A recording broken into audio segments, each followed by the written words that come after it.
Merci de nous donner encore ce matin la grâce de nous retrouver dans ta maison. Merci d'avoir gardé, protégé chacun de nous rassembler autour de toi, de nous donner, de communier avec toi par ton esprit, de recevoir de toi ta parole, ta révélation, cette parole qui soutient le monde, cette parole qui construit notre foi, cette parole qui nous éclaire. Voici ce temps éternel entre Dieu. Nous voulons te prier de disposer favorablement nos cœurs, d'en faire des terres fertiles dans lesquelles ta parole va germer et porter beaucoup de fruits, du fruit qui demeure. Nous te prions, Dieu Saint-Esprit, d'être avec nous en ce temps encore. Nous te prions, ô Dieu Saint-Esprit, d'élever Jésus parmi nous pour que nous diminuions et que la gloire ne revienne qu'à lui. Ta parole, Seigneur notre Dieu, est la vérité. Quelqu'un est venu ce matin dans l'attente de recevoir une consolation, une parole d'édification, une parole d'instruction, Seigneur, toi qui connais nos besoins et nos attentes. Nous voulons te dire à l'avance merci, parce que tu vas répondre à ces attentes, tu vas rencontrer nos besoins, Seigneur Dieu, et tu vas te glorifier au milieu de nous. Oh Seigneur, que tout ce qui n'est pas de toi en ces temps ne puisse pas avoir lieu, régner en ces lieux. Prends le contrôle et la direction de toutes choses et bénis-nous par ta parole. Nous disons et déclarons que ta parole est la vérité. Ta parole nous sanctifie. Ta parole nous livre, nous guérit. Ta parole nous délivre. Nous le disons avec foi et nous te remercions.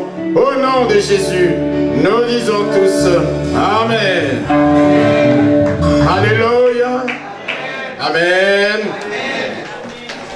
Salue quelqu'un, s'il te plaît. Salue-le chaleureusement. Tu peux pas saluer quelqu'un chaleureusement?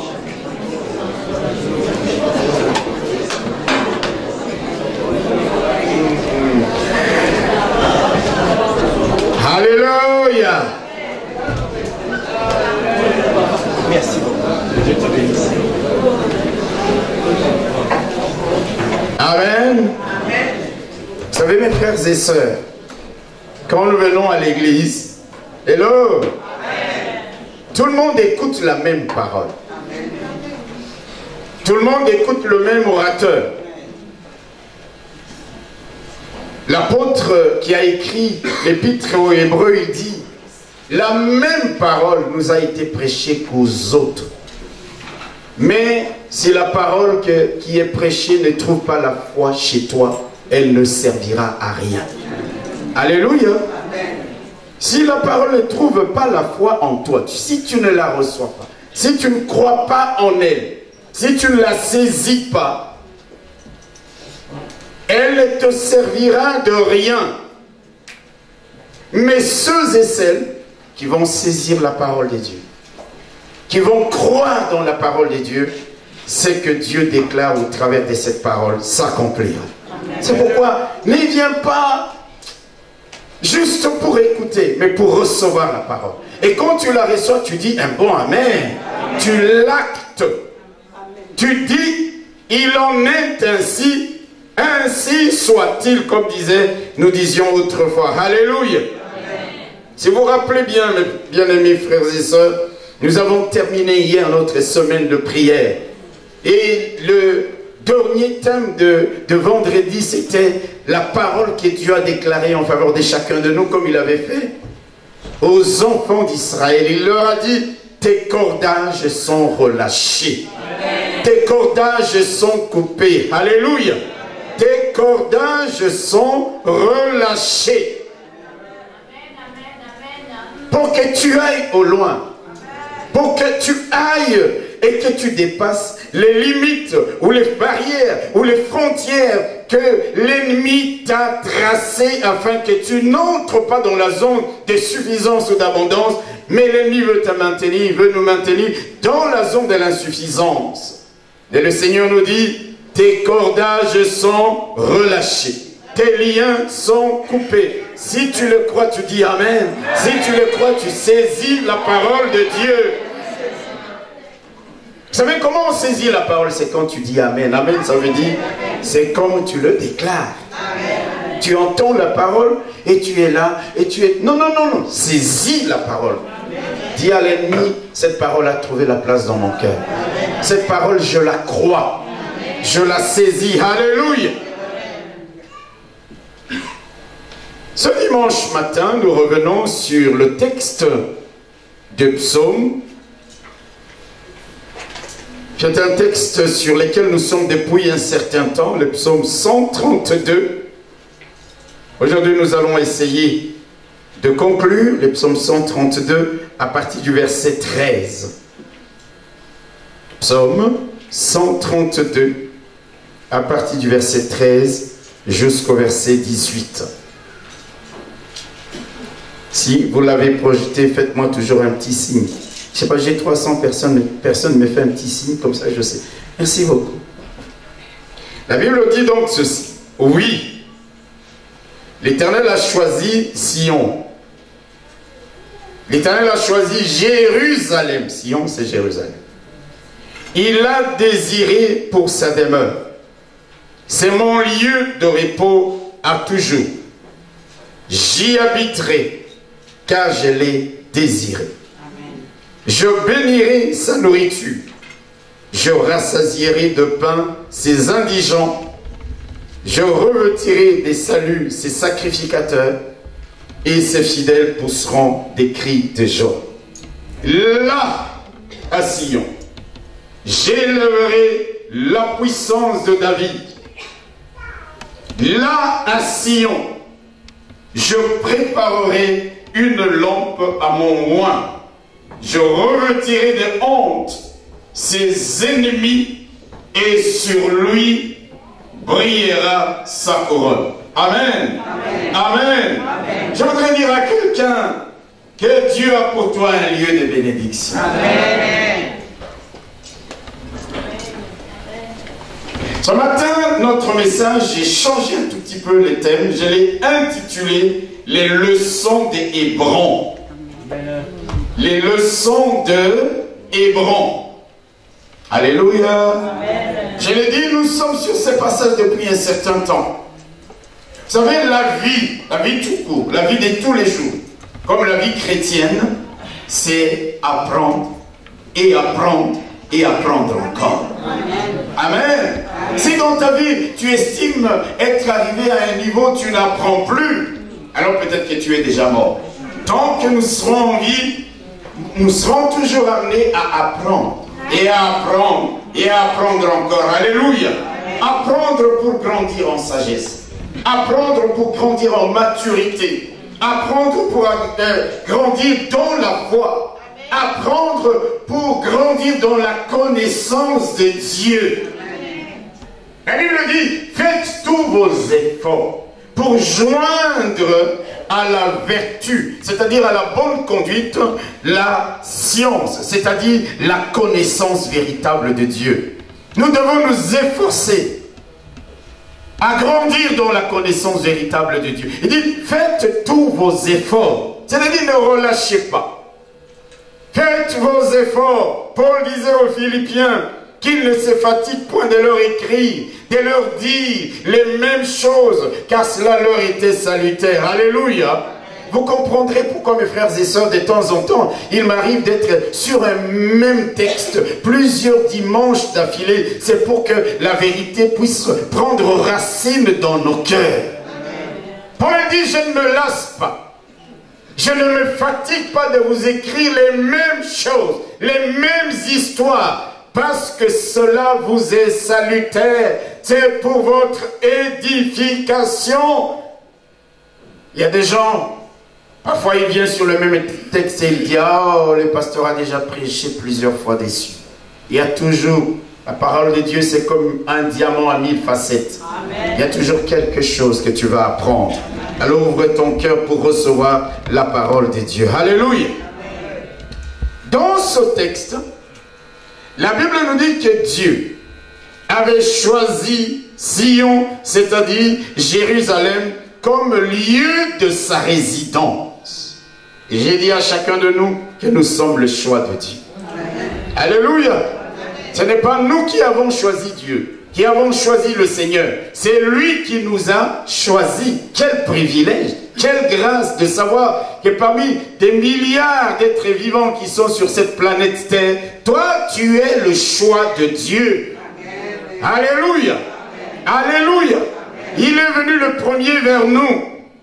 Dieu a choisi Sion. Il a choisi Jérusalem comme lieu de sa résidence. Et quand nous voyons plus loin, il avait choisi aussi David, le méprisé. Il avait choisi aussi David, le peu considéré de sa famille, le rejeté de sa famille pour être le roi de son peuple. C'est là que je vous ai dit que même si les hommes vous rejettent, vous avez de la valeur aux yeux de Dieu. Et ce n'est pas les traitements que les hommes vous infligent qui peuvent briser la destinée de Dieu en ce qui te concerne. Même s'il n'était pas considéré comme ses frères, même s'il avait été méprisé par rapport à ses frères, nous voyons que le choix de Dieu s'est porté sur les jeunes David. Alléluia. Il a choisi Sion pour sa demeure. Et il a choisi David pour être le chef de son peuple. Et là où Dieu était, c'est aussi là qu'il voulait que David soit. C'est pourquoi il dit, là à Sion, là à Jérusalem, alléluia, j'éleverai la puissance de David. Je crois que quelqu'un est en train de me suivre. Dieu choisit Sion. Et le choix de Dieu qui s'est porté sur David, vous voyez, il dit David, parce que je t'ai choisi, là où je suis, c'est là que tu dois être. C'est à partir de Sion, c'est à partir de Jérusalem que tu vas régner, que tu vas être le roi de mon peuple. C'est à partir au départ de Sion que tu vas régner sur tout Israël. Alléluia. Là où Dieu est, c'est là où nous serons également. C'est pourquoi le Seigneur a dit, je m'en vais vous préparer des places, afin que là où je suis, vous y soyez également. Amen. J'aime Dieu, mes frères et sœurs, parce qu'il dit, là où je suis, vous y serez également. Les rois de ce monde, quand il est quelque part dans son palais, nous sommes tous rejetés à Kimbanti, qui est dans des quartiers mal famés. Mais là où Dieu est, là où nous serons aussi. Je ne sais pas si quelqu'un saisit la différence. Dieu ne nous relèguera pas au ciel dans des coins perdus où il n'y a pas d'eau courante, où il n'y a pas d'électricité. Encore qu'au ciel, on n'a pas besoin de ces choses-là. Parce que la gloire de Dieu éclaire des rues qui sont pavées d'or. Alléluia. Mais là où il est, là nous serons également. C'est pourquoi il a désiré que le chef de son peuple David puisse être aussi à Jérusalem. Il dit, c'est là que j'élèverai la puissance de David. C'est là que je préparerai une lampe à mon oint. C'est là à Jérusalem. Amen. Mais quand nous lisons bien la parole de Dieu, nous allons voir qu'avant d'arriver à Jérusalem, David a d'abord dû séjourner dans plus ou moins 3 endroits différents avant d'arriver à Sion, avant d'arriver à Jérusalem. Il y a des gens dans leur vie, ils veulent simplement que Dieu fasse tomber un miracle du jour au lendemain. Oui, Dieu peut le faire, mais c'est aussi un Dieu qui nous fait passer par des étapes. Et toutes les étapes au travers desquelles Dieu nous fait passer, c'est pour nous préparer, c'est pour nous enseigner, c'est pour nous instruire, parfois quelque chose de plus glorieux. David n'est pas allé directement à Jérusalem. Il est passé d'abord par au moins 3 endroits différents qui correspondent à chaque étape où Dieu était en train de le préparer aux fonctions de chef de son peuple.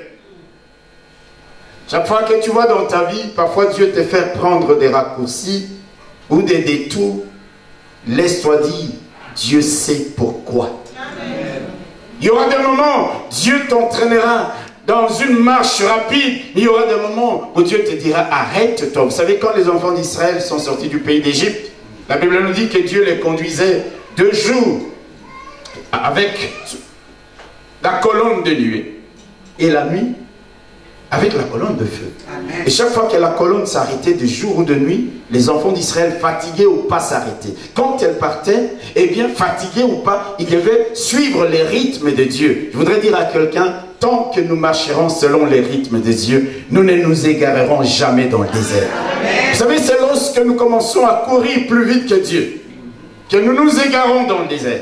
Ou lorsque nous traînons les pieds, alors que Dieu nous dit, lèvons-nous pour le suivre. Quand nous traînons les pieds, c'est alors que nous risquons de ne pas arriver dans le pays que Dieu nous a préparé. Mais tant que nous marcherons selon les rythmes de Dieu, nous entrerons dans le pays de la promesse. Alléluia. Avant d'arriver à Sion, qu'est-ce qui se passe? Nous avons dit que David a séjourné dans au moins combien? 3 endroits différents où il a été à l'école de Dieu pour apprendre les leçons de la vie et pour le préparer à la fonction de futur roi. La première étape. Alléluia. Alléluia. Amen. Chaque étape a été une école. L'école de formation de Dieu. Si nous croyons que Dieu nous a choisis, mon frère, ma soeur, croyons aussi, amen, que Dieu ne voudra pas que nous restions des ignorants, des médiocres, il nous fera passer par son école également. C'est comme ça que la Bible nous dit que tous les ministères qui ont été donnés à l'Église, Dieu les a donnés pour un objectif, pour le perfectionnement des saints, pour que tu sois édifié, que tu sois bâti, que tu sois construit, parce que peut-être que Dieu te prépare à des choses encore plus glorieuses. C'est pour cela, mes frères et sœurs, qu'il est important que nous puissions apprendre les leçons que Dieu veut nous transmettre à chaque étape de notre vie, à grandir et à grandir encore. Que nous sert-il de rester bébé après 5 ans de conversion, 10 ans, 15 ans? On n'a pas grandi, on n'a pas appris, on n'a pas mûri. Comment voulez-vous que Dieu nous place à de plus grandes responsabilités encore dans la vie? Au fur et à mesure que nous apprenons, au fur et à mesure que Dieu nous conduit vers de plus grandes responsabilités encore. Alors la première étape de David a été, comme nous avons dit, d'abord sa ville natale, Bethléem. Amen. Amen. Amen. Qu'est-ce qu'il a appris à Bethléem? Il a appris, parce que nous le savons à Bethléem, il a eu les troupeaux, les petits troupeaux de son père, qu'il devait mener dans le désert, prendre soin de ce petit troupeau, nourrir ce petit troupeau. Là, dans sa ville natale, David avait appris à conduire un petit troupeau. Vous savez pourquoi? Parce que Dieu le préparait à lui confier un plus grand troupeau, c'est-à-dire l'ensemble de son peuple.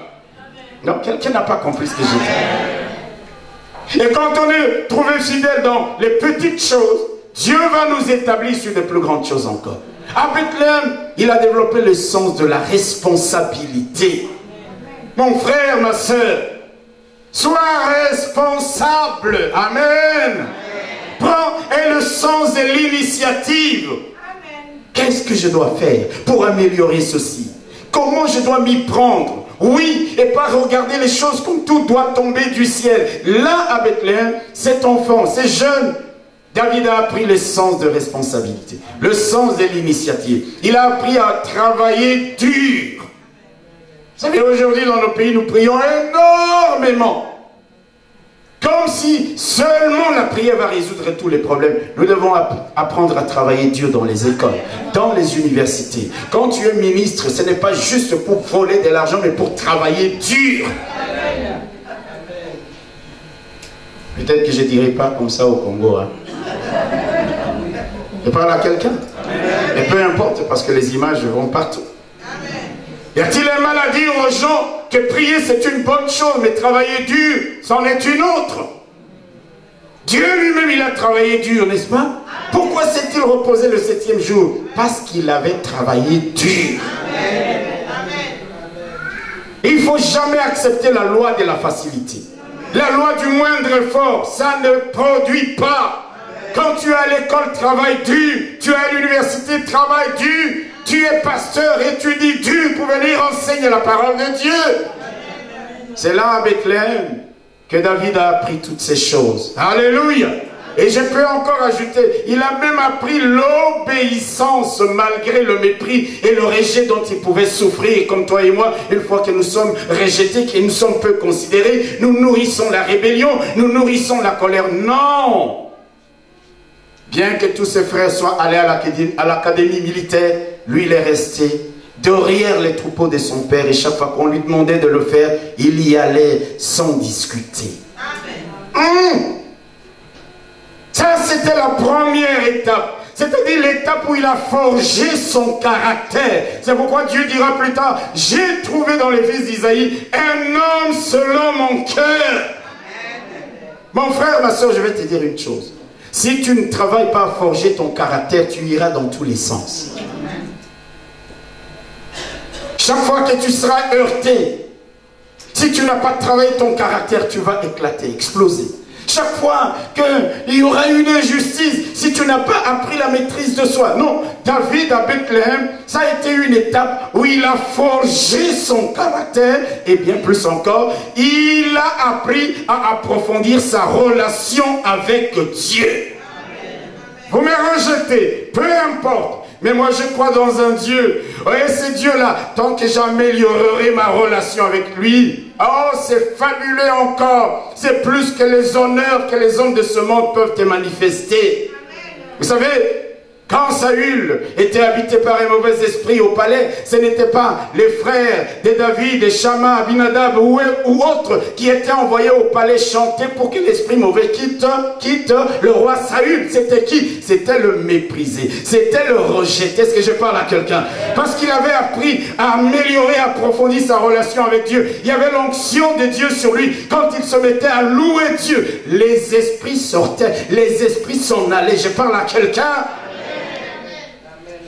Vous savez, nous aimons beaucoup les honneurs des hommes. Ce n'est pas une mauvaise chose. Mais la meilleure des choses. Alléluia. La meilleure des choses. La meilleure des choses. C'est quand Dieu t'approuve.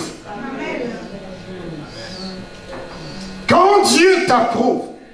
À Bethléem, il a appris à approfondir cette relation. C'est comme ça que quand il est devant Goliath, il dit, j'ai eu une expérience avec mon Dieu. Le Dieu qui m'a délivré de la patte de l'ours et de la gueule du lion. Vous voyez, il avait déjà appris à Bethléem à approfondir sa relation avec Dieu. Pourtant, il avait toutes les raisons de souffrir du mépris de ses frères, de ceux de sa famille. Il avait toutes les raisons d'être en rébellion contre ceux de sa famille qui ne le considéraient pas beaucoup. Mais non, il avait mis à profit ces temps pour approfondir sa relation avec Dieu. Mon frère, ma soeur, approfondis ta relation avec Dieu. Amen. On est dans la distraction. Un tel, il a dit ça. Il m'a traité de ça. Non, peu importe la manière dont les gens peuvent te traiter. Tant que toi, tu es en connexion avec le Dieu Tout-Puissant et que Dieu t'approuve, tout ce qu'ils pensent de toi ne brisera pas ta destinée. Tout ce qu'ils disent de toi, c'est des paroles en l'air. Alléluia. Ça a été une grande leçon. Forger son caractère et améliorer sa relation avec Dieu, avec Bethléem. La deuxième étape, nous avons dit, c'est lorsque, poursuivi par Saül pendant des années, il se retrouve dans la caverne d'Adulam. Dans la caverne d'Adulam, qu'est-ce que Dieu lui envoie? La Bible nous dit que Dieu lui envoie des parias. Dieu lui envoie des gens qui étaient endettés. Dieu lui envoie des gens qui étaient, permettez-moi l'expression, des riens, des zéros, des voyous, qui se sont rassemblés autour de lui. Des gens desquels il ne pouvait pas attendre quoi que ce soit. Mais des gens dont il devait prendre soin, sans attendre en retour quoi que ce soit. Dieu veut les former à gouverner plus tard, pas simplement les riches, mais aussi à gouverner les pauvres, à comprendre leurs conditions et à leur faire justice. Quelqu'un n'a pas dit amen? Dans ta vie, ne cherche pas qu'à avoir des amis parmi les riches. Voilà quelqu'un? Parce que nous avons cette tendance à regarder, celui-là il est riche. Ah, c'est mon ami. La Bible dit les riches ont beaucoup d'amis. Hello? Celui-là il est pauvre. Vous savez, on peut être riche. Quelqu'un peut être riche et être chiche. Ah, quelqu'un n'a pas compris. Tous les riches n'ont pas la facilité à donner. Il y a des riches qui sont chiches. C'est-à-dire pour te donner, hein, c'est un problème. Mais il y a des pauvres, alléluia. Il peut ne pas te donner de l'argent, il peut te donner un conseil. Il peut être là quand tu as besoin de lui. Le riche te dira, je suis hyper débordé parce que j'ai réunion, j'ai convention à New York. Après New York, je dois prendre mon vol pour Londres. Et le pauvre, tant qu'il ne prend pas ses avions, il sera à côté de toi. David a appris à vivre avec des parias. Mais la chose la plus importante, c'était de comprendre aussi ces gens-là. De cerner leurs problèmes. De vivre avec eux sans être comme eux. Parce que notre difficulté la plupart du temps, c'est lorsque nous nous retrouvons au milieu des voyous, nous devenons voyous comme eux. Lorsque nous nous retrouvons au milieu des railleurs, nous devenons railleurs comme eux. La Bible dit que nous sommes le sel de la terre. Le sel ne reçoit jamais le goût de quelque aliment que ce soit. Le sel communique le goût aux aliments. Le sel arrête la putréfaction. Alléluia. Même en vivant au milieu des parias, David n'est pas devenu comme une paria ou un paria, je ne sais pas comment on dit. Il n'est pas devenu comme eux. Alléluia. Mais bien plus encore, quand nous lisons dans 2 Samuel au chapitre 23, nous allons voir que ces hommes qui étaient des héros sont devenus des héros parce que David avait réussi à les changer, à les transformer. Alléluia. L'étape d'Adulam, c'est l'étape où nous acceptons de vivre la différence. L'autre est différent de moi. Amen. C'est l'étape où nous pouvons prendre les gens des niveaux bas pour les emmener vers un niveau plus élevé. C'est l'étape où nous prenons des gens qui étaient des voyous pour en faire des héros. C'est l'étape où nous prenons des gens qui étaient dans les ténèbres. Nous les transportons dans le royaume de lumière de notre Seigneur Jésus-Christ. L'étape où tu deviens un leader. Les gens au contact de toi sont impactés positivement. Quand dans ta vie tu impactes les gens négativement, je vais te dire que tu n'es pas sur le chemin de ta destinée. Je parle à quelqu'un. C'est pourquoi mes frères et sœurs, vous savez, grandir est important parce que lorsque quelqu'un va commencer à vouloir te dire des choses qui ne tiennent pas la route, tu lui dis, ce n'est pas écrit dans la parole de Dieu. Et moi, un frère m'a appelé pendant l'heure de la pause, il me dit, pasteur, là il faut me donner vite quelques versets en rapport avec la dîme, parce qu'il y a quelqu'un ici, un autre boulot, qui dit la dîme est une histoire de l'Ancien Testament, c'est une taxe imposée par David, par Moïse, par les patriarches, vous ne verrez ça nulle part dans le Nouveau Testament. Je lui dis, il n'a rien compris à la parole de Dieu. Combien de gens aujourd'hui, alléluia, quand ils sont dans un environnement comme ça, parce qu'ils n'ont pas grandi, ils n'ont pas la maturité, se laissent entraîner. Vous savez, il est plus facile d'être entraîné dans le mal que d'être entraîné vers le bien. Si quelqu'un commence à vous dire, ne donne pas la dîme, c'est une histoire de l'Ancien Testament. Vous irez même faire une petite fête chez vous à la maison. Quand vous avez grandi, vous lui dites, mon frère, ma soeur, vous n'avez rien compris aux Écritures. J'ai expliqué à ce frère, j'ai dit, vous savez pourquoi on a beaucoup parlé de la dîme dans le livre de Malachie. Il y a 400 ans entre le livre de Malachie et le Nouveau Testament. Pourquoi? Dieu a tenu à rappeler profondément cette notion-là. Le Seigneur lui-même en parle.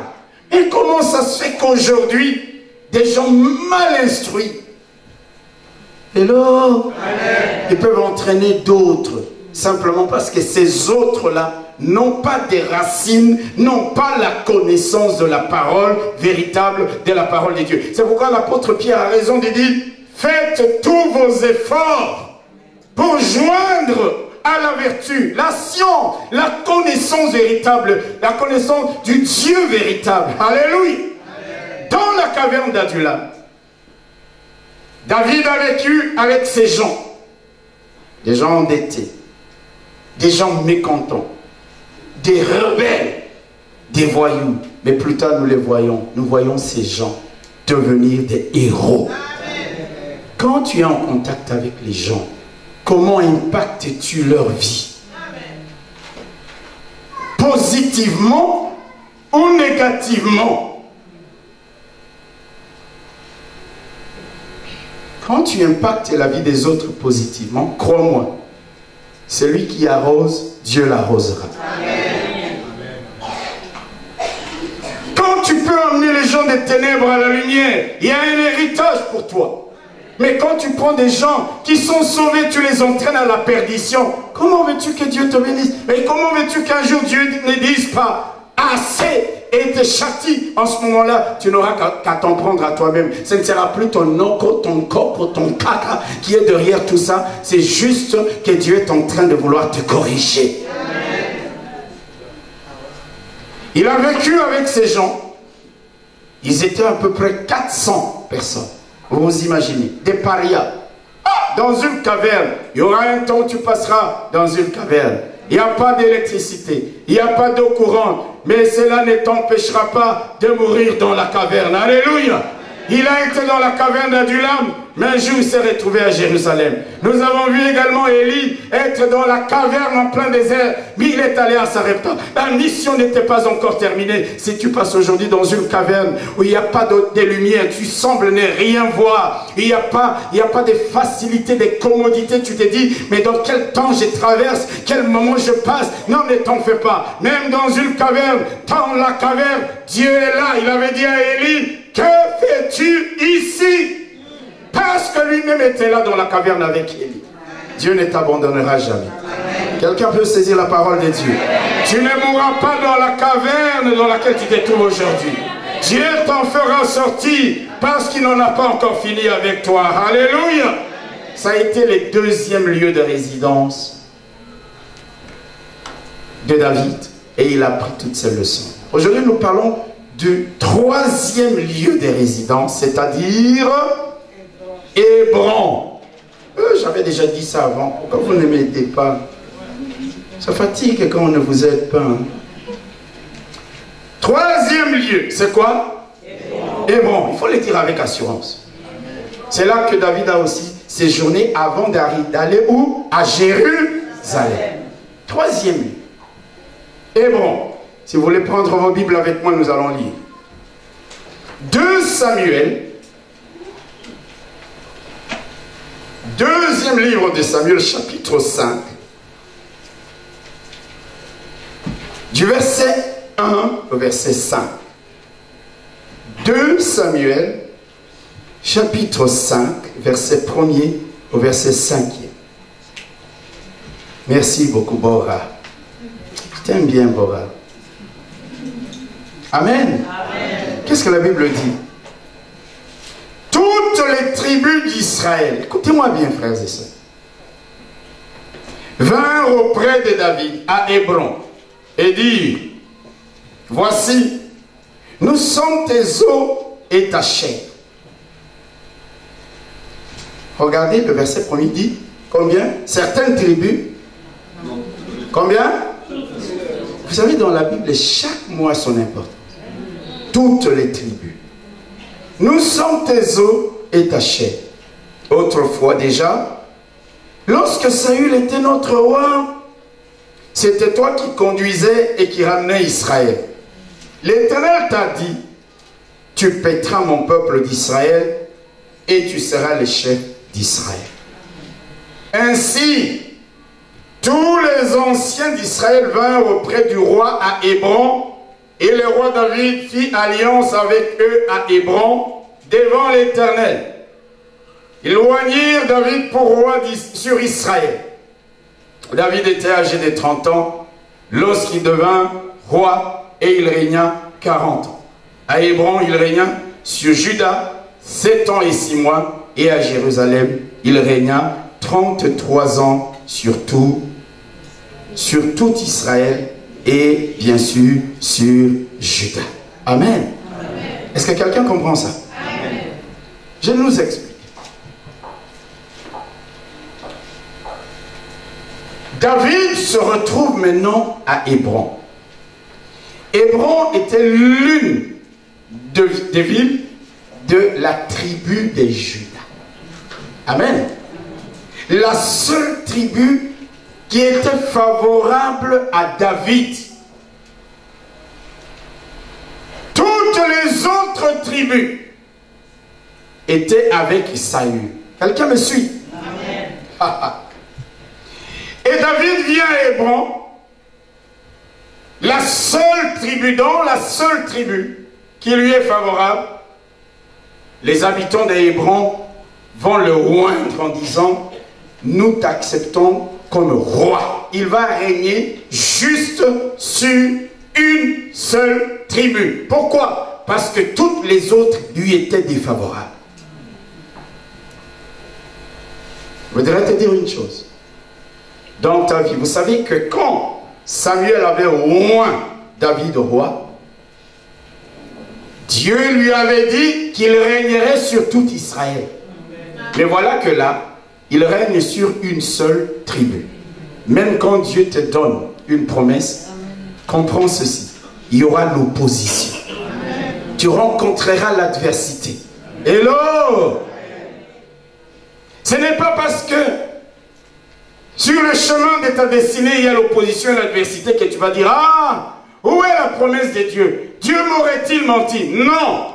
Dieu l'avait oint roi pour régner sur tout Israël. Mais juste une tribu lui était favorable en ce moment-là. Et c'est comme ça qu'il va régner sur Hébron pendant 7 ans et demi. Alléluia! 7 ans et demi. Mais il va se passer quelque chose. Parce que notre Dieu, il est fidèle à ses promesses. Mais voilà, après 7 ans et demi, toutes les autres tribus, c'est-à-dire les tribus qui lui étaient opposées, Dieu va toucher les cœurs de ces gens-là. Amen. Amen. Amen. La Bible dit toutes les tribus d'Israël, après 7 ans et demi de règne sur Hébron, voilà que toutes les autres tribus, même celles qui s'opposaient à David, sont venues se rallier à lui, sont venues traiter alliance avec lui. Alléluia. C'est formidable. Hébron, écoute-moi bien. Hébron, c'est l'étape de votre vie où Dieu va vous apprendre à vous réconcilier avec ceux qui solliciteront de votre part une réconciliation sincère ou le pardon. Amen. Ils viennent tous, ceux qui hier étaient des ennemis, ils viennent vers David. Ils disent: David, pardonne-nous. Nous avons été pendant des années contre toi. Je parle à quelqu'un. Mais souviens-toi que nous sommes tes os et ta chair. Nous sommes tes frères. Autrefois déjà, même quand Saül était notre roi, n'est-ce pas toi qui conduisais Israël? Et même Dieu t'a dit: c'est toi qui vas paître mon peuple d'Israël et tu seras le chef. Ils viennent s'agenouiller, ils viennent supplier David de leur pardonner. Je parle à quelqu'un. Mon frère, ma soeur, sur les chemins de ta destinée, tu auras des ennemis. Tu auras des gens qui seront contre toi. Mais comment vas-tu réagir lorsqu'ils viendront vers toi pour te demander une véritable réconciliation? Pour te demander pardon. Vous savez, pardonner n'est pas facile. Je parle à quelqu'un. Je parle à quelqu'un. Avant de traiter alliance, vous ne pouvez pas traiter alliance avec un ennemi. Vous ne pouvez pas traiter alliance avec quelqu'un que vous n'avez pas véritablement pardonné. Oh! Mes frères et sœurs, quand la Bible dit c'est l'homme selon les cœurs de Dieu, je me dis véritablement la Bible a raison. Toutes les tribus qui lui étaient défavorables viennent maintenant vers David pour demander, solliciter la réconciliation et le pardon. Je parle à quelqu'un. Oh, je vais vous donner le secret de David pour pardonner. Vous savez, quand je lis cette histoire, je me rends compte d'une chose, c'est que Dieu peut opérer un retournement des situations en faveur de ceux qu'il a choisis. Et alors, David voit qu'il n'a qu'une tribu. Et toutes les autres tribus viennent maintenant. C'est-à-dire Dieu va faire un retournement des situations. De la minorité qu'il était avec la seule tribu de Juda, il va se retrouver en majorité avec toutes les autres tribus du pays d'Israël. Là, la promesse de Dieu est déjà en mouvement. Et frères et sœurs, il a maintenant toutes les tribus. Frères, sœurs, il y aura des moments dans ta vie, Dieu va retourner la situation. Amen. Ceux qui régnaient hier, tu vas dominer sur eux. Amen. Ceux qui étaient des chefs, ceux qui s'opposaient à toi, viendront vers toi pour la réconciliation. Amen.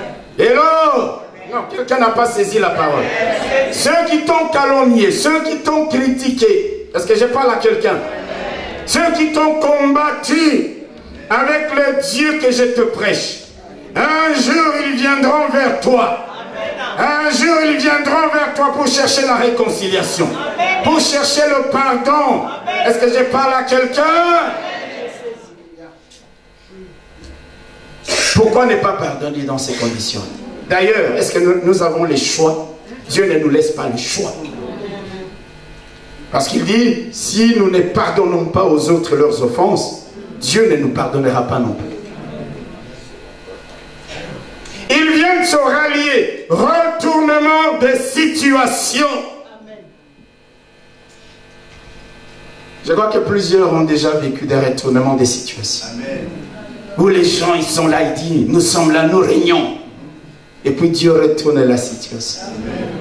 Tu regardes les méchants là où ils étaient, ils n'y sont plus. Amen. Tu regardes ceux qui te combattaient, ils deviennent tes alliés. Même s'ils ne vont pas le devenir, mais au moins, ils vont reconnaître que tu es le chef de leur peuple. Est-ce que je parle à quelqu'un? Ils disent, non, nous sommes venus à toi. Même quand Saül était roi, c'est toi qui sortais avec nous, c'est toi qui nous conduisais. Et Dieu t'a dit, Dieu. Mais vous voyez, ceux qui étaient des ennemis commencent à rappeler à David la promesse que Dieu lui avait faite. Il cherchait la réconciliation. Et la Bible nous dit, David fit alliance avec eux. Dis Amen. Amen. David leur pardonna. Amen. Amen. Ainsi, tous les anciens vinrent auprès du roi Hébron, et le roi David fit alliance avec eux devant l'Éternel. Comment vas-tu réagir? Ça, c'est la leçon du pardon. Amen. Moïse apprend à se réconcilier même avec ses ennemis. Je ne te dis pas réconcilie-toi avec n'importe quel ennemi. Un ennemi dont la démarche est sincère. Amen. Hello? Amen. Dont la démarche est sincère. Et quand vous lisez dans d'autres textes, David leur a dit, est-ce que vous êtes sincère? Parce que dans la vie, il faut être sage. Quelqu'un, il peut prendre des vêtements d'agneau. Il vient te dire, c'est toi mon chef. Mais le jour où il enlève le costume d'agneau, tu vois que c'est un loup féroce. C'est pourquoi il faut lui dire, est-ce que tu es sincère? Mais parfois ça se remarque dans la manière de parler, n'est-ce pas? Quelqu'un qui vient te demander pardon,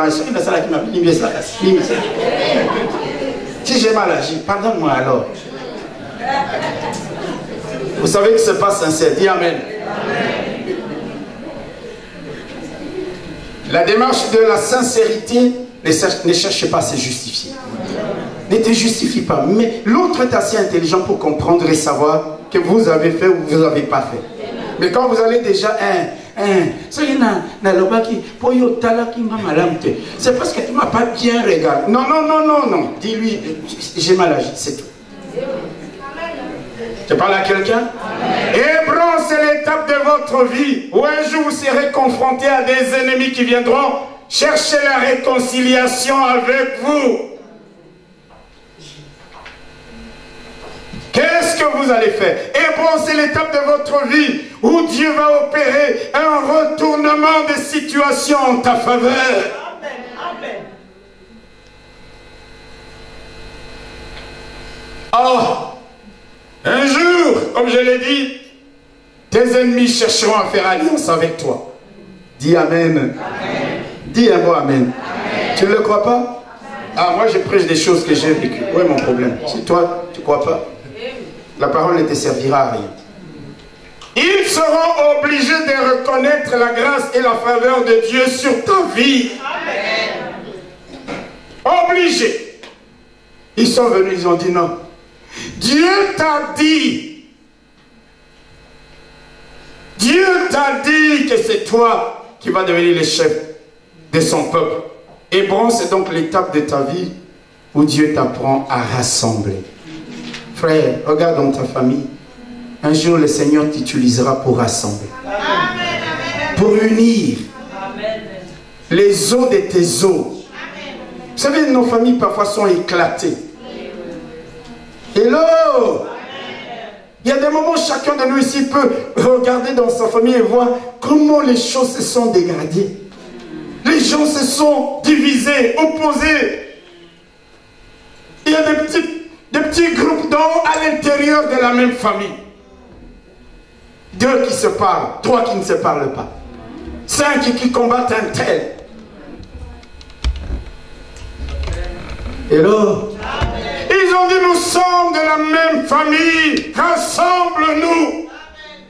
Il y aura un temps où c'est toi que Dieu va utiliser pour rassembler ta famille. Amen. Dis un bon amen. Amen. Crois-le.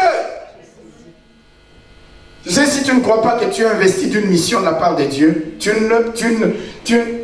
n'accompliras jamais cette mission. Moi, je sais que je suis investi d'une mission, même dans ma famille. Amen.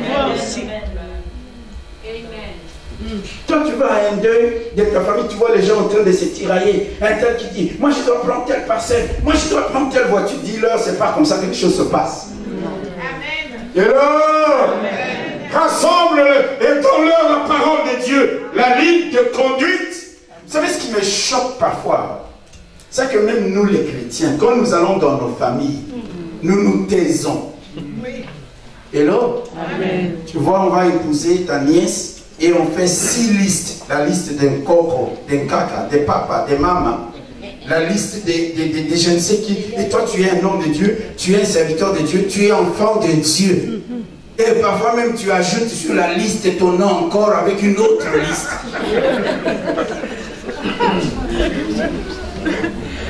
Et là, alors il y aura tiraillement. Il y a des gens qui vont te dire, sur la liste d'un caca, on a mis 2 pièces. Pourquoi sur la liste d'un coco, on a mis qu'une pièce? Dis-leur, ce n'est pas pour s'enrichir. La dot, c'est pas ça. Non. Je sais que vous dites amen, vous. Moi, j'ai vu des gens écrits sur la liste des dots. Montre Timex. Ah. Parce que je parle à quelqu'un. On précise même la marque de la montre. Et puis quand on fait des choses. Vraiment. Rassemble ta famille. Amen. Dis-leur, nous allons marier notre fille. Amen. Amen. Il n'y a pas de dot ici. On ne doit pas se tirailler par rapport à la dot. C'est pas ça qui va nous enrichir. C'est un symbole. Dieu va se servir de toi pour rassembler les membres de ta famille. C'est ça, Hébron. Alléluia. Rassembler ceux, David a dû rassembler ceux qui étaient pour lui et ceux qui étaient contre lui, mais qui ont accepté de se soumettre à lui conformément à la volonté de Dieu. Il les a rassemblés. Tu es investi dans la mission de rassembler un jour les membres de ta famille. Amen. Amen. Ça c'est Hébron. Ça c'est Hébron. À ce niveau, laissez-moi vous dire une chose aussi. Je voudrais souligner l'humilité des anciens d'Israël. Amen. Amen. C'est une leçon. Hébron, c'est aussi une leçon d'humilité. La Bible nous dit quoi? Toutes les tribus, mais on précise bien au verset 3, tous les anciens d'Israël, c'est-à-dire toutes ces personnes qui étaient considérées, respectées, plus âgées aussi que David. Après un certain temps, alors qu'ils reconnaissent l'autorité de David. Vous savez, il y a des gens qui peuvent reconnaître l'autorité, mais ils restent dans son coin. Et la situation demeure la même. Hébron, c'est aussi une leçon d'humilité. Tous les anciens sont allés vers qui? Les jeunes hommes. Et puis ils disent, c'est toi qui es notre chef. Nous reconnaissons que c'est toi notre chef. Frère, ma soeur, est-ce que tu as l'humilité? Est-ce que j'ai l'humilité? C'est-à-dire, ils se sont dit, plutôt que de continuer à nous opposer à lui, plutôt que de continuer à les combattre, ils ont ravalé leur orgueil, ils ont ravalé leur haine, ils ont ravalé leur ego, ils sont allés faire allégeance à David. Alléluia! Amen. Quelle humilité! Que nous apprenions à reconnaître les dons, les talents et les grâces qu'il a mis sur la vie des autres. Amen. Je parle à quelqu'un? Dieu ne nous a pas donné les mêmes dons. Où est ton problème si tu reconnais que sur le frère Jacques, il y a une grâce particulière? Qu'il sait faire telle chose mieux que toi. Nous sommes là à faire toujours je t'écoute, je dois prendre la place. Frère, reconnais qu'il est meilleur que toi. Non, dis un bon amen. C'est ça qui nous tue dans nos pays d'Afrique. Un leader, un dirigeant qui ne comprend rien, veut toujours être là, seulement être là. Même quand il voit que son secrétaire général est mieux qualifié que lui. Reconnais le don. Reconnais les talents, les qualités de quelqu'un d'autre. Ils ont dit non, nous reconnaissons que Dieu t'a établi chef sur nous. L'humilité. Hébron, c'est cela. Mon frère, ma soeur, apprends à reconnaître aussi l'autorité que des hommes et des femmes que Dieu a appelés et établis. Plutôt que de les combattre, plutôt que de les contester, apprends simplement l'évidence là, Dieu l'a appelé, Dieu l'a établi. Je compose avec lui. Est-ce que je parle à quelqu'un? Pourquoi dans nos églises aujourd'hui il y a trop de combats? Parce que tout le monde veut contester l'autorité du pasteur. Mais si on te prend, on te met ici, les gens vont sortir. Je parle à quelqu'un? C'est un appel de Dieu, ce n'est pas une histoire de qualification parce qu'on a été dans les grandes écoles bibliques. Oui, d'accord, mais c'est d'abord un don et un appel de Dieu. Est-ce que ça t'écoute de reconnaître que c'est celui-là que Dieu a établi comme chef de l'équipe de louanges? Oh, mais moi j'ai une voix suave. Moi quand je chante, même notre chef Flora, a souqué la main à l'école. Qui t'a dit que pour être qualifié, si Dieu choisit toujours les meilleurs, Dieu va choisir quelqu'un qu'il a choisi, parce que Dieu fait grâce à qui il veut faire grâce. C'est à toi de composer avec lui pour accomplir la mission de Dieu. Dis un bon amen. C'est ça, Hébron. Plutôt que d'opposer, de faire une opposition stérile contre ceux que Dieu a établis, une opposition inutile, car quand Dieu décrète une chose, qui s'y opposera? Ils sont venus avec humilité. Mon frère, ma soeur, vous savez, la Bible dit l'humilité précède la gloire. Mais l'orgueil précède la chute. David les a rassemblés pour aller marcher contre les Jébusiens qui occupaient en ce moment-là Jérusalem et prendre possession de l'endroit, les lieux de la bénédiction sur lesquels Dieu avait voulu que David s'établisse. L'humilité. Amen. Amen. Il y a des gens ici qui font des choses merveilleuses que je ne peux pas faire. Amen. Amen. Amen. Tu es obligé de le constater. Tout comme il y a des gens ici qui ne peuvent pas faire ce que moi je fais. Parce que chacun de nous a reçu un don. Reconnais le don qui est dans l'autre. Reconnais l'appel que Dieu a donné à l'autre. Reconnais la faveur que Dieu a donnée à l'autre. C'est comme ça que nous avons un difficile à faire des compliments. T'es aussi bien habillé. Mais tu ne cherches que quelque chose qui est de travail pour dire oh bon guité. Non!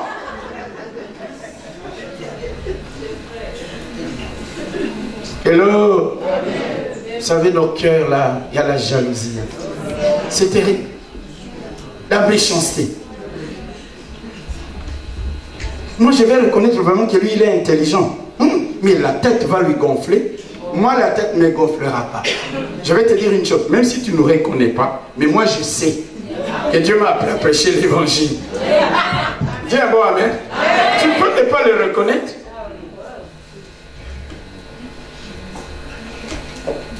Et ils sont venus chez David.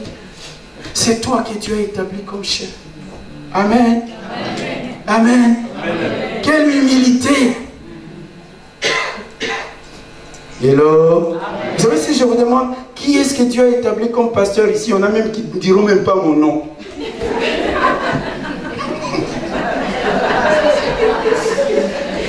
Il y en a qui ne diront même pas mon nom. Et comme je suis une espèce de météorite qui est tombée ici. Non! Dites Amen. Frère, apprenons à reconnaître ce que Dieu, la grâce que Dieu a accordée à certains. Et d'ailleurs, cette grâce, elle est différente peut-être dans plusieurs domaines, mais Dieu a imparti à chacun de nous des dons, des talents, des capacités. Apprenons à les reconnaître. Alléluia. Vous savez, hier, j'ai regardé le match de boxe de notre champion, là, contre le champion français. Tard. Ah, ça faisait mal au cœur quand je voyais notre champion. Il a perdu, hein. Mais vous voyez que c'est un jeune homme qui a de l'avenir. Ah, vous ne regardez pas la télé. Vous êtes trop spirituel.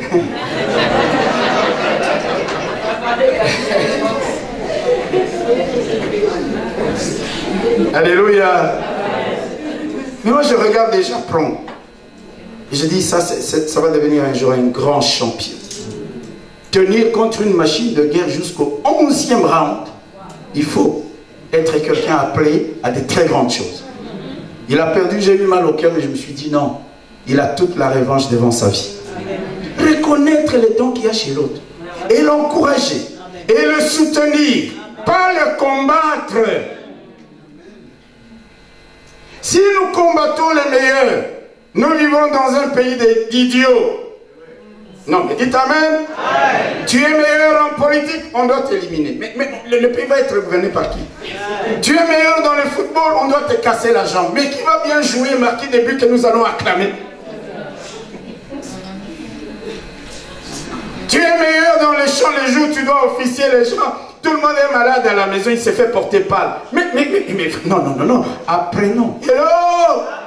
Ils sont venus. C'est ça, Hébron, la leçon d'humilité qui consiste à reconnaître les dons, les talents, la capacité, les qualités des autres.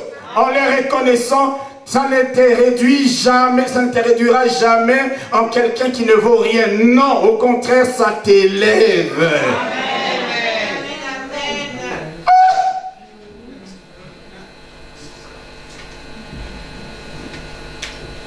La Bible nous dit, voyons encore une autre leçon d'Hébron.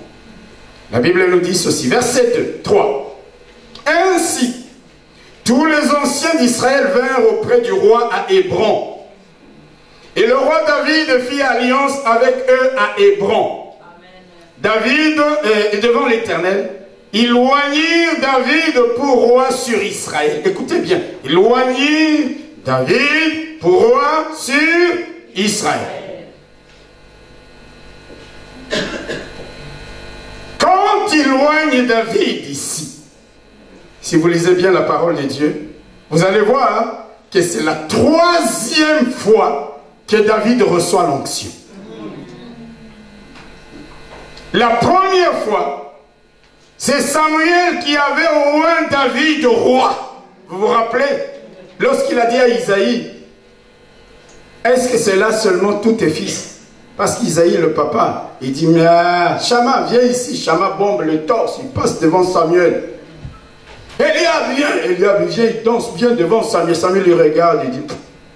Et puis Isaïe, il dit, Samuel lui dit, tu n'as plus d'autres fils. Alors le papa contre-cœur. Et là, vous voyez, hein, quand Dieu t'a choisi, hein, les hommes ne peuvent pas éclipser le choix de Dieu. Amen. Tu peux même être caché en brousse. Tu peux même être ignoré dans ta famille. Dieu dira, Ce n'est pas ces gens-là. Dieu fait grâce à qui il veut faire grâce. C'est pourquoi il faut toujours compter sur la grâce de Dieu. Tu dis, moi je suis belle, tu te regardes dans un miroir, tu dis, je suis belle. Tu peux être belle, canon, comme tu voudras, si Dieu n'a pas dit. Tu auras ces jeunes hommes là où c'est ton puissant. Vous croyez que du temps de Ruth, il n'y avait pas de belles femmes à Bethléem? Hello. Hello. Ruth est venue d'où? Du pays de Moab, la descendance des maudits. Mais elle est entrée dans la généalogie, n'est-ce pas? Quand Boaz a regardé cette jeune fille, il a dit non, non, à Bethléem, non, non. Je crois qu'on l'a jalousée à Bethléem. Hello? C'est la troisième fois que David va recevoir l'onction. Il a reçu, si nous lisons bien dans 1 Samuel, mais lisez ça à la maison, au chapitre 16e, vous allez voir que David a reçu l'onction de qui? Il a reçu l'onction des mains de Samuel. Quand nous arrivons dans 2 Samuel au chapitre 2, la Bible nous dit que quand il est venu à Hébron, les habitants de Juda sont venus le oindre. Et maintenant, ah là là là, j'aime Dieu. Là, nous entrons dans une onction de multiplication. Ah, quelqu'un n'a pas saisi. Au départ, qu'il avait oint Samuel. Deuxième étape qu'il avait oint les habitants de Juda. Là, nous montons, n'est-ce pas? Maintenant, qui va les oindre? Qui vont les oindre? Toutes les tribus. Nous sommes dans une onction de multiplication. Un jour, Dieu te fera passer par là. Alléluia. Ça commencera comme des faibles commencements. Mais tu es déjà dans une onction de multiplication. Mais ce n'est pas ça seulement que je veux dire. Ce que je veux dire, c'est quoi? C'est qu'en ce moment-là, c'est la troisième fois, amen, que David est au loin. Ça signifie, comme dit la parole de Dieu, que c'est comme si Dieu veut que toi et moi nous comprenions que l'onction du Saint-Esprit ne doit pas être sur nous qu'une seule fois. Nous devons chercher continuellement à être remplis du Saint-Esprit. Il ne faut pas travailler aujourd'hui avec l'onction d'hier. Il ne faut pas travailler aujourd'hui avec l'onction d'avant-hier. C'est ce que la plupart des gens vous diront. Oh, moi quand j'étais à Luanda, quand je priais, les murs sautaient de tous côtés ici. Et l'onction d'ici, elle est où? Renouvelée dans le Saint-Esprit. Dites Amen. Amen. Mais vous n'avez pas compris, dites un mot Amen. Hébron nous enseigne à rechercher sans cesse la plénitude du Saint-Esprit. La Bible dit, ne vous enivrez pas de vin, c'est de la débauche. Soyez au contraire remplis de l'Esprit. Dans d'autres versions, il est dit, soyez continuellement en train d'être remplis du Saint-Esprit. Hébron, c'est l'étape de tout chrétien mature qui a compris qu'il doit sans cesse être renouvelé dans la plénitude. Être au loin, et chercher l'onction. Et chercher l'onction. Je parle à quelqu'un.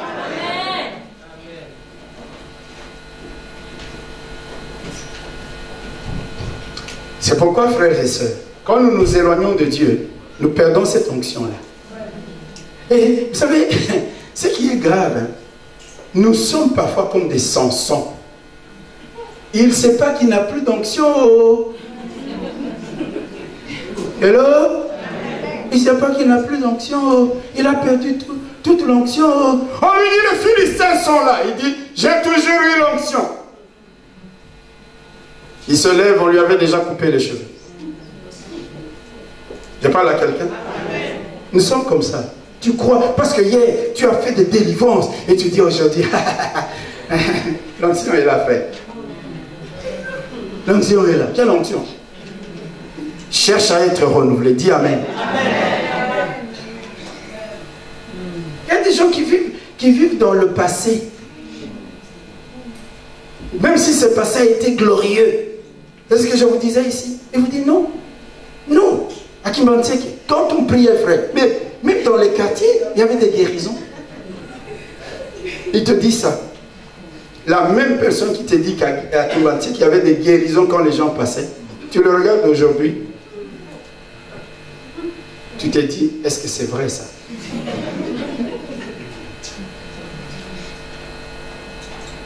Il reçoit l'onction une première fois. Comme si cela ne suffisait pas une deuxième fois. Vous savez, les trios, c'est quoi? Le Père, le Fils et l'Esprit. C'est complet. La Bible dit recherchez continuellement la plénitude du Saint-Esprit. Plutôt que d'être rempli de vin, plutôt que d'être rempli d'alcool, de haine, de colère, de méchanceté, de jalousie, d'orgueil. Cherche plutôt à être rempli de plus en plus d'onction. Car l'onction brise le joug, dit Amen. L'onction, alléluia. L'onction te qualifie pour les surnaturels de Dieu. L'onction manifeste la gloire de Dieu. L'onction fait trembler l'enfer. L'onction fait trembler les démons. L'onction brise les jougs. Alléluia. Hébreu, c'est ça. Chaque jour de ta vie, tu dis, je dois être renouvelé dans l'onction. Pas seulement dit, moi j'ai été au loin. Frère, moi que tu vois là, j'ai été consacré bishop. Moi je suis un bishop. Alléluia. Il y a eu consécration. Vous croyez que c'est ça qui fait la différence? Tu peux avoir tous les titres que tu veux, mais si tu ne cherches pas le renouvellement, la plénitude, sans cesse, continuellement, tu peux avoir tous les titres que tu veux. Ça ne te servira à rien. Cherche l'onction. Amen. Amen. Amen. Dis un mot Amen. C'est ça Hébron. Parce que ce matin nous parlons les leçons d'Hébron. Regarde comment tu as perdu l'amour que tu avais pour lire la Bible. Tu lisais la Bible, tu lisais beaucoup. Tu priais beaucoup. Vrai ou faux? Tu venais à l'église constamment. Quand tu travaillais au noir. Attends, mais je vais te dire une chose. Tu étais fatigué. Vrai ou faux? Tu venais à l'église, n'est-ce pas? Sans excuse. Ah, Seigneur, Mikanda, les papiers. Tu es fatigué, mais tu viens à l'église. Oh. Amen. Amen. Pas d'excuse. Tu disais, si je dois aller dormir à l'église, je dormirai. Maintenant que Dieu a exaucé ta prière, tu as même un boulot bien là. Tu as tout le temps des excuses. Vrai ou faux? Ah, je suis vraiment fatigué. Moi, je vous connais. Je suis avec vous depuis le début. Quand plusieurs se cachaient, nous étions ensemble. Vrai ou faux? Hello. Mais pourquoi vous croyez? Non, je parle d'une manière générale. Les ne sont pas concernés. Je veux que tu comprennes une chose. Tu venais sans cesse chercher la communion avec Dieu. Fatigué ou pas? Parce qu'il y avait un intérêt. Tu crois que les intérêts de ta vie, tous sont rencontrés? Non. Le problème, c'est que tu ne connais pas d'autres intérêts qui ont des enjeux plus grands que ça. Pour beaucoup de gens, dès qu'il a le papier de séjour, c'est fini. L'église, c'est fini. Il peut même voir le pasteur comme ça. Il est dans une belle voiture, il klaxonne. Le pasteur est à pied. Hein. Il lui fait comme ça. Il passe.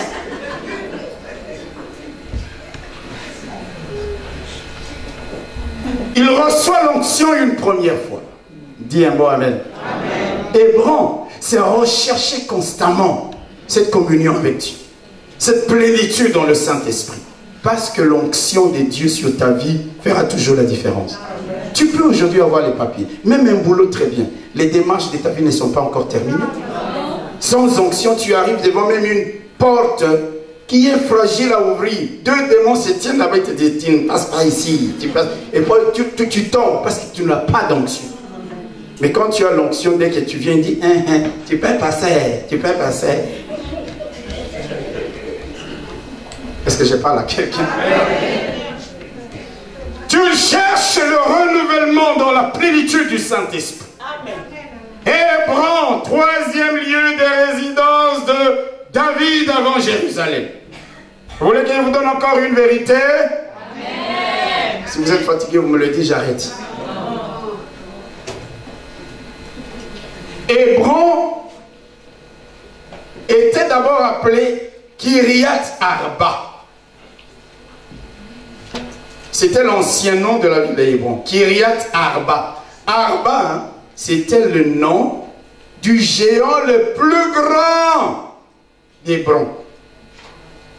J'allais dire les géants les plus géants.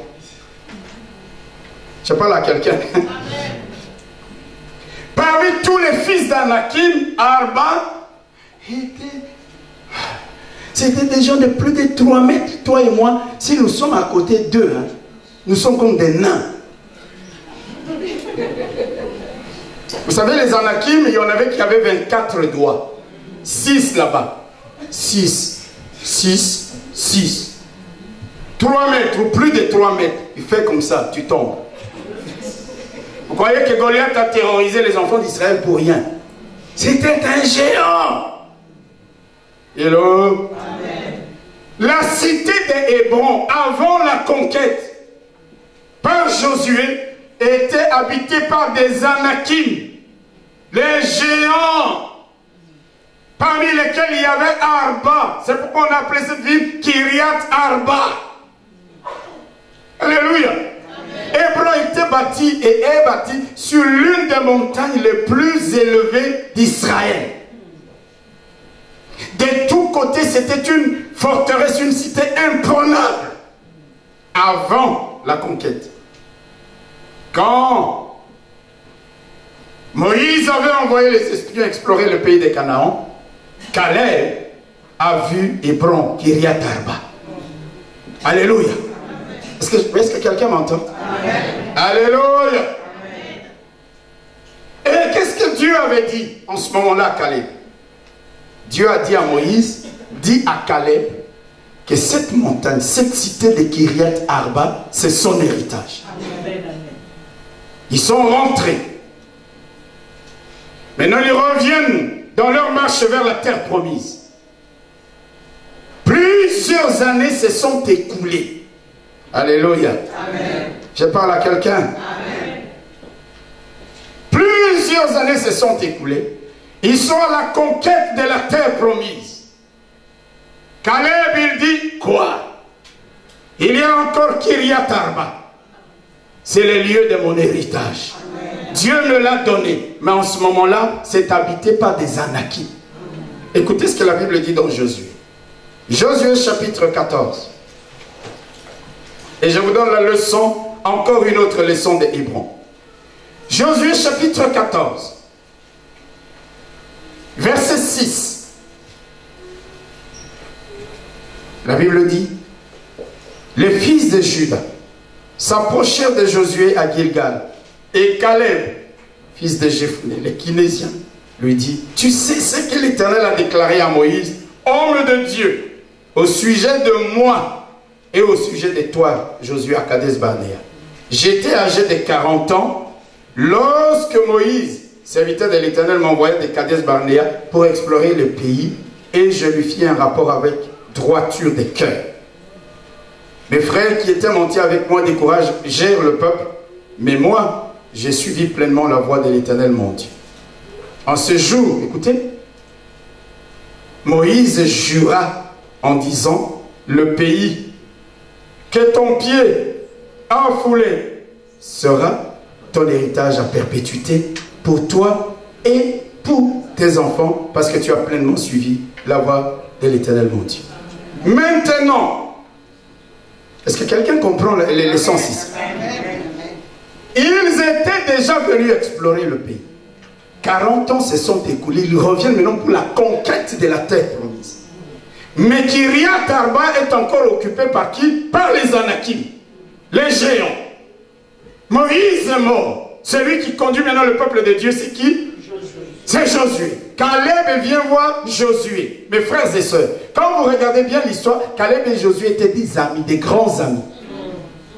Mais quand Dieu élève Josué à la place de Moïse, Caleb vient toujours avec respect devant Josué. Oh. Il y a des gens ici, j'ai été avec lui à l'université. D'ailleurs, il avait toujours 50%. Dieu l'a élevé au rang des ministres. Respecte-les en tant que tel. Non, quelqu'un n'a pas compris. Oh oui, mais lui, il habitait dans un quartier d'Anvers, là, je ne sais pas lequel, je ne vais pas citer. Et même s'il habitait là-bas, Dieu a fait qu'il devienne gouverneur de province. Tu es obligé d'aller, monsieur le gouverneur. Vous savez, nous, quand tu vois quelqu'un que tu connais, tu as étudié avec lui, tu arrives là, tu lui dis, oh, écoute, Paul. Quand j'allais à Kinla, au moment où on sort de l'avion, je vois un de mes amis qui est ministre. Et il me voit, il me dit, mais je ne pouvais pas l'appeler comme ça. Hein? Vous comprenez? Je ne vais pas citer son nom. Je ne pouvais pas l'appeler comme ça. Alors il me prend là à l'écran. On rigole entre lui et moi, mais en public, on est sérieux. C'est un ministre. Est-ce que quelqu'un peut comprendre ça? Quand il est venu même me voir au deuil, là, les gens disent, mais je dis, ce monsieur le ministre. Parce que nous, quand quelqu'un avec qui tu as été est élevé, tu continues à le traiter comme s'il était toujours ce qu'il a été. Il y a des gens ici que Dieu va élever. Et croyez-moi, le jour où Dieu vous élèvera, je ferai l'audience. Mais ne me fais pas trop attendre. Il y en a qui vont dire, et on va se venger. Alors il dit au chef de protocole, je vais le recevoir le dernier. Ah frère, souviens-toi de moi quand tu viendras dans ton règne. Alléluia. Qu'est-ce qui se passe? Il va maintenant vers Josué. Il ne s'adresse pas à lui comme d'égal à égal. Non. Il vient et lui dit, continuons notre lecture.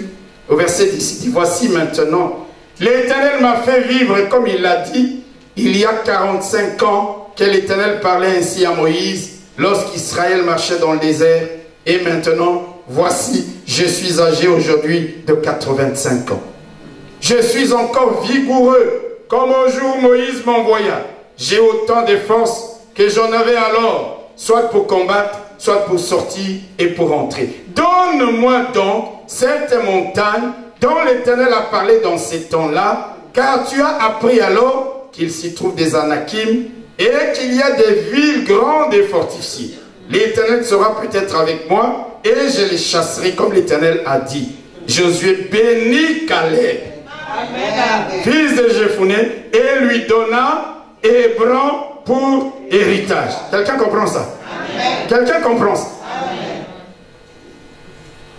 Je voudrais que nous comprenions la leçon des Hébrons en fonction de ce texte. Caleb s'adresse à Josué. Alléluia. Amen. Alléluia. Amen. Quand la promesse avait été donnée à Caleb, la Bible nous dit qu'il était âgé de 40 ans. Au moment de la conquête, Caleb est âgé de combien d'années? 85 ans. Quelqu'un m'entend? Mais il vient vers Josué et lui dit, Josué, souviens-toi de la promesse que Dieu m'a donnée par la bouche de son serviteur Moïse. Hébron est là. Dieu a dit que c'est mon héritage. Ça veut dire qu'Hébron, dans ta vie, c'est cette étape de la vie où tu gardes en toi, tu graves dans ton cœur les promesses de Dieu. Amen. Les années peuvent passer. Tu sais que la promesse de Dieu ne peut pas subir des corrosions ou d'inflation.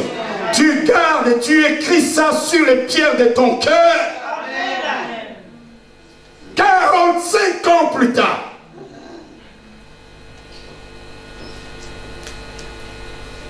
Il vient réclamer son héritage. Ça veut dire qu'il avait gravé cette promesse en lui. Et Hébron te rappelle de faire vivre la promesse de Dieu en toi. Dis Amen. Et Hébron te rappelle que malgré le temps qui s'est écoulé, la promesse de Dieu reste valable. La promesse de Dieu reste vraie. Elle ne subit aucune inflation, aucune corrosion, aucune altération. Et celui qui a fait la promesse est fidèle. Alléluia. 45 ans plus tard, frère, au bout de 2 ans, tu as perdu les promesses de Dieu. Tu n'y crois plus.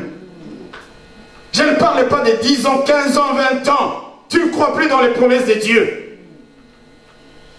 Hébron, ça veut dire, quand tu as reçu le remède de la part de Dieu, les années s'écoulent, c'est gravé dans ton cœur. 10 ans s'écoulent, c'est écrit dans ton cœur. Est-ce que je parle à quelqu'un? Grave la promesse de Dieu dans ton cœur. Amen. Écris-la comme il est dit dans Habakkuk. Et qu'est-ce que nous voyons dans le cas de Caleb?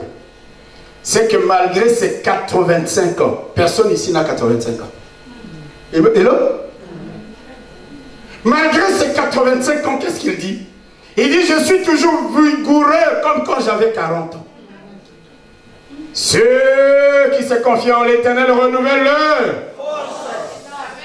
Ils prennent le vol comme les aigles. Les jeunes gens peuvent se fatiguer.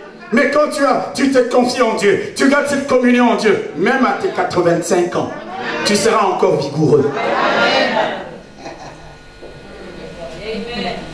Nous, à 50 ans, 60 ans, là, on n'a plus que des bobos. Tu entends quelqu'un te dit, moi ma jambe elle est bloquée. Moi c'est... Frères et sœurs, je ne dis pas qu'on ne peut pas tomber malade. Amen. D'ailleurs, nous avons parfois des bobos parce que nous ne savons pas que dans ce pays, hein, nous les Africains là, il y a beaucoup de choses qui ne s'acclimatent pas avec nos gènes. On vient des pays chauds. Et l'autre, on a besoin de vitamine D synthétisée par les rayons du soleil. Ici, il n'y a pas beaucoup de soleil. Eux, ils sont habitués depuis des générations. Toi, tu n'es pas habitué. Et tu vis un jour comme ça, où tu sens comme... Et ils savent quand est-ce qu'ils doivent prendre des compléments alimentaires. Et pas là quelqu'un. Toi, c'est toujours la chicoine, la chicoine. Ils savent, telle période, il faut prendre du magnésium. Telle période, il faut prendre la vitamine D. Telle période, il faut prendre du fer. Je parle des choses sérieuses. Et c'est comme ça que vous voyez ces gens ici. Hein? Même une vieille dame de 85 ans, elle est en talons. Et elle marche bien.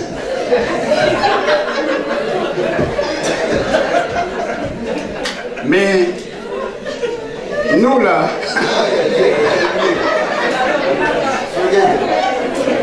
hello, j'ai dit des choses sérieuses. Hein?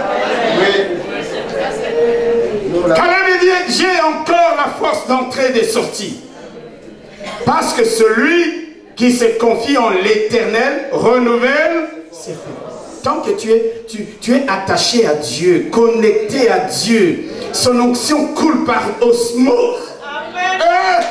Mon frère, alléluia. Je ne mourrai pas jeune.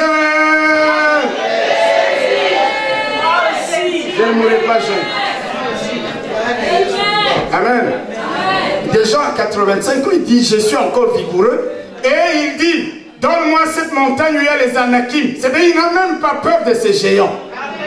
Il n'a pas demandé à Caleb des jeunes gens pour l'aider à aller conquérir la montagne de Hébron. Non. Il dit, moi-même, je suis encore vigoureux. Hébron. Hello. C'est l'étape de votre vie. Il faut apprendre à garder, à écrire la promesse de Dieu. Amen. Amen. Amen. Hébron nous apprend à rester connecté à Dieu, à mettre notre confiance en Dieu, parce que comme il est écrit, ceux qui se confient en l'Éternel renouvellent leur. Ils prennent le vol comme les aigles, ils courent et ne se lassent point, ils marchent et ne se fatiguent point. Amen. Tant que tu seras connecté à Dieu. Et là, non, il y a beaucoup de choses, frère. Beaucoup de choses qui vont changer dans ta vie. Et donc maintenant, pour prendre possession de son héritage, qu'est-ce que Caleb va faire? Caleb est obligé d'aller combattre les géants. Amen. Vous voyez, Hébron, ça signifie quoi, frère? Quand Dieu a fait passer David par Hébron, il veut qu'il apprenne ses leçons. Tout comme toi et moi. Je vais vous dire, que nous comprenions que les promesses de Dieu, même quand nous avons reçu une promesse de la part de Dieu, les promesses de Dieu ne se réalisent pas de manière fortuite, automatique, mécanique, accidentelle. Il y a des gens qui vous diront, oh Dieu m'a fait telle promesse. Très bien. Mais il y a de ces promesses-là qui ne vont pas se réaliser forcément d'une manière mécanique.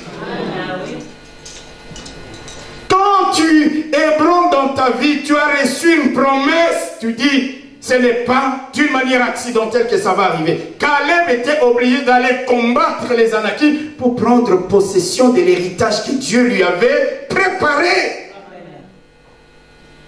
Et pourtant, c'était la promesse de Dieu. Hébron, c'est aussi cela. Amen. Non, dis Amen. Amen. Pour vivre certaines promesses de Dieu, il faudra parfois patienter. C'est comme ça que David patiente 7 ans et demi où à Hébron. Et pendant 7 ans, qu'est-ce que Dieu fait? Dieu va toucher les cœurs de tous les anciens pour qu'ils se rallient à lui. Et avec cette équipe, il va marcher sur Jérusalem. Amen. Vous comprenez ça? Il y a des promesses, il faudrait être patient. Attends. Attends d'être qualifié. Attends d'être formé. Attends de rassembler les moyens qui vont te permettre d'atteindre tes objectifs. Il y aura de ces promesses qui ne pourront se réaliser que si tu t'élèves pour affronter les géants, les combattre et franchir les limites qu'ils veulent t'imposer pour que tu restes toujours dans la zone d'insuffisance.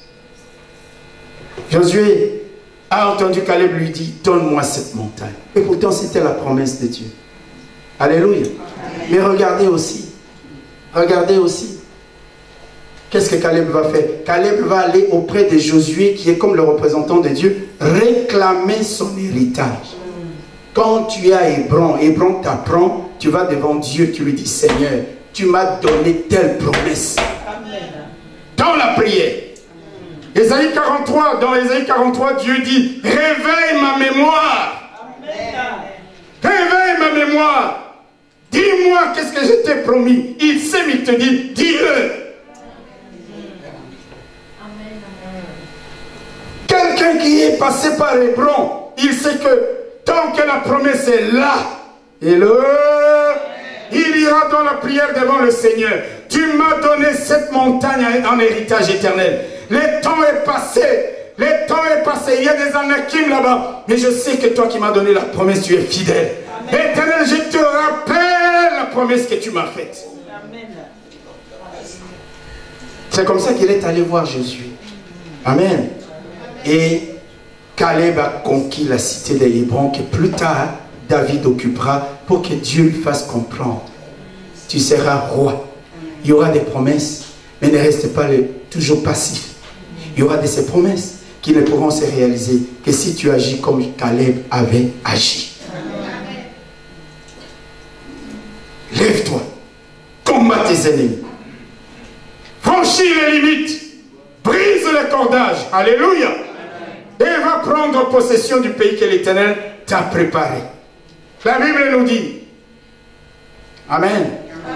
Amen. Vous savez, c'est à la suite de tout ça, après Hébron maintenant, que David est allé maintenant pour conquérir Jérusalem. Et les Jébusiens lui disent, ici tu n'entreras pas.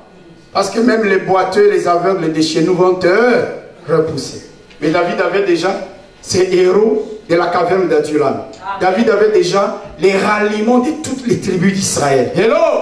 Alors il les rassemble, il leur dit, oh, qui prendra Jébus? Et ils disent, il y a un plan, parce qu'avec notre Dieu, il y a toujours un plan. Ils sont passés par les égouts, par un canal, guillon, onction d'accélération, de jaillissement. Ils sont entrés dans Jérusalem, au moment où on les attendait les mois. Et là, les Jébusiens étaient dans la surprise totale. David s'est établi à Sion, là où tu avais dit qu'il serait. Quelqu'un ne dit pas Amen? Amen. Dieu est fidèle. Amen. Mais regardez les étapes qu'il a fait franchir à son serviteur. Depuis Bethléem, en passant par la vallée d'Adulam, la caverne d'Adulam, en arrivant à Hébron, mon frère, ma soeur, ce matin, Dieu veut que tu assimiles aussi les leçons des Hébron. Dieu veut que tu accordes le pardon. Amen. Dieu veut que tu te réconcilies avec ceux qui sont sincères. Je parle à quelqu'un. Dieu veut se servir de toi comme d'un rassembleur de tout ce qui a éclaté.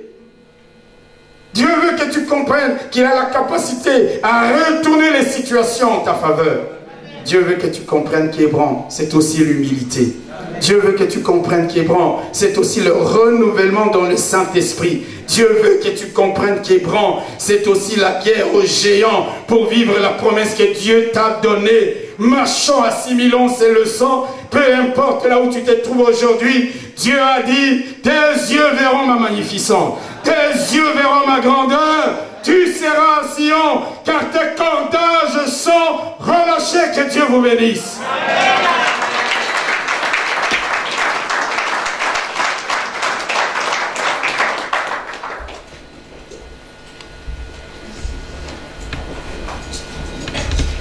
Les leçons de Hébron